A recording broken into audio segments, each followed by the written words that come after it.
আজ আমি বলবো একটা মুভি নিয়ে, মালায়ালাম মুভি মঞ্জুমাল বয়েজ। ঘুরতে যেতে কম বেশি আমরা সকলেই ভালোবাসি। ঘুরতে যাওয়ার বাজেটের উপর নির্ভর করে বেড়াতে যাওয়ার গন্তব্যস্থল। প্ল্যান করা হয় আন্দামান, আর শেষে যাওয়া হয় দীঘা। এছাড়া গাড়িতে 4 জনের বেশি লোক হবে না, তমুককে এবারে আর নেব না, বরঞ্চ অমুককে নিয়ে যাই, জানলার ধারে বসা নিয়ে মারামারি, বমি করা আর সেই বমি ধোয়ানো, এইসবই যেন ঘুরতে যাওয়ার অংশ। আর হ্যাঁ, ফটো তোলা তো আছেই। আবার একটা গ্রুপ, সেই গ্রুপকে দেখা যায় যেখানে কোনো ব্যক্তির হয়তো টাকার সমস্যা রয়েছে, কিন্তু যাওয়ার ইচ্ছা আছে।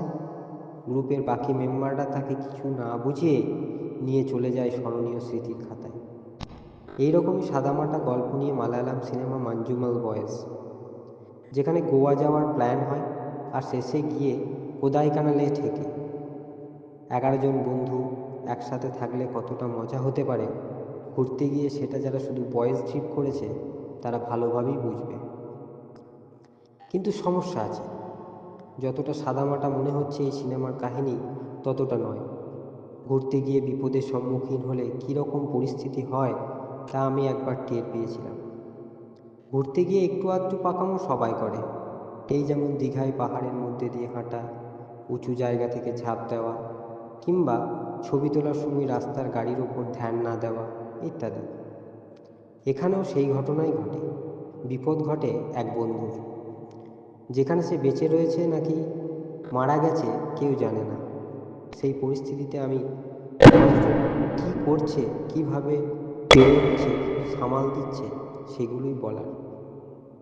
কি বলবে তারা বাড়িতে, কি করবে তারা তখন?